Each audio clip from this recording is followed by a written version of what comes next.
हर हर महादेव दोस्तों। तो कैसे हैं आप लोग।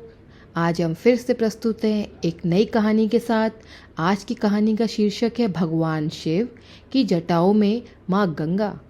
बच्चों, भगवान शिव से जुड़ी हर चीज़ का कोई ना कोई खास मतलब होता है। जैसे उनकी जटाओं से बहने वाली माँ गंगा नदी के पीछे भी एक बहुत ही सुंदर और दिलचस्प कहानी है। तो चलिए आप उस कहानी को सुनते हैं। बहुत समय पहले की बात है। उस समय माँ गंगा पृथ्वी पर नहीं थी, वह तो स्वर्ग में बहती थी। वहाँ से धरती पर आना तो कोई सोच भी नहीं सकता था कि माँ गंगा कभी इस दुनिया में भी आएंगी। लेकिन एक दिन कुछ ऐसा हुआ कि माँ गंगा को पृथ्वी पर आना पड़ा। आखिर ऐसा क्या हुआ, चलिए आपको बताते हैं। बहुत पहले एक प्रतापी राजा हुए जिनका नाम था भागीरथ। राजा भागीरथ बहुत ही धर्मात्मा और परोपकारी थे, लेकिन उन्हें अपने पूर्वजों की बहुत चिंता रहती थी। उन्हें पता चला कि उनके पूर्वजों की आत्मा पृथ्वी पर भटक रही है और जीवन मरण के दोष से मुक्त नहीं हो पा रही है। राजा भगीरथ ने निश्चय किया कि वह किसी भी तरह अपने पूर्वजों को मुक्ति दिलाकर रहेंगे। इसके लिए उन्हें गंगा माँ को धरती पर लाना ज़रूरी था, क्योंकि माना जाता है गंगा जल से पाप और दोष दूर हो जाते हैं। राजा भगीरथ ने इस लक्ष्य को पाने के लिए कठिन तपस्या शुरू कर दी। वह जंगल में चले गए और दिन रात माँ गंगा का ध्यान करने लगे। सालों तक तपस्या करने के बाद आखिरकार माँ गंगा उनके सामने प्रकट हो गईं। माँ गंगा ने कहा, राजा भगीरथ, तुम्हारी तपस्या से मुझे प्रसन्नता हुई है।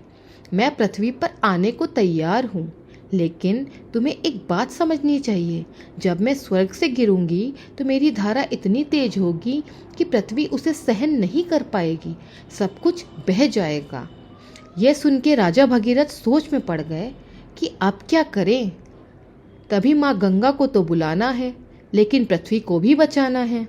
फिर राजा भगीरथ को ध्यान आया कि भगवान शिव ही इस समस्या का हल निकाल सकते हैं। उन्होंने भगवान शिव की कठोर तपस्या शुरू कर दी। भगवान शिव हमेशा अपने भक्तों की सुनते हैं। उन्होंने भगीरथ की तपस्या से प्रसन्न होकर दर्शन दिए और बोले, वत्स, बताओ तुम्हारी क्या इच्छा है। भगीरथ ने हाथ जोड़कर कहा, हे प्रभु, मेरी इच्छा है कि माँ गंगा स्वर्ग से धरती पर आकर मेरे पूर्वजों को मुक्ति दें, लेकिन उनकी तेज धारा को सिर्फ आप ही रोक सकते हैं। कृपया करके मेरी मदद कीजिए। शिव जी ने मुस्कुराते हुए कहा, तुम्हारी ये भक्ति देखकर मैं प्रसन्न हूँ। गंगा माँ की धारा को मैं अपनी जटाओं में थाम लूँगा ताकि पृथ्वी को कोई नुकसान न हो। जैसे ही गंगा माँ स्वर्ग से पृथ्वी पर उतरी, भगवान शिव ने अपनी जटाओं को फैला दिया और पूरी गंगा को उसमें समा लिया। गंगा माँ उनकी जटाओं में उलझकर ठहर गईं। फिर भगवान शिव ने धीरे धीरे अपनी जटाओं से गंगा की धाराओं को 7 भागों में छोड़ दिया, ताकि वह धीरे धीरे धरती पर बह सके और सबका कल्याण कर सके। इस तरह राजा भगीरथ के पूर्वजों को मुक्ति मिली और गंगा माँ धरती पर अवतरित हुई। तभी से गंगा को भागीरथी भी कहा जाता है।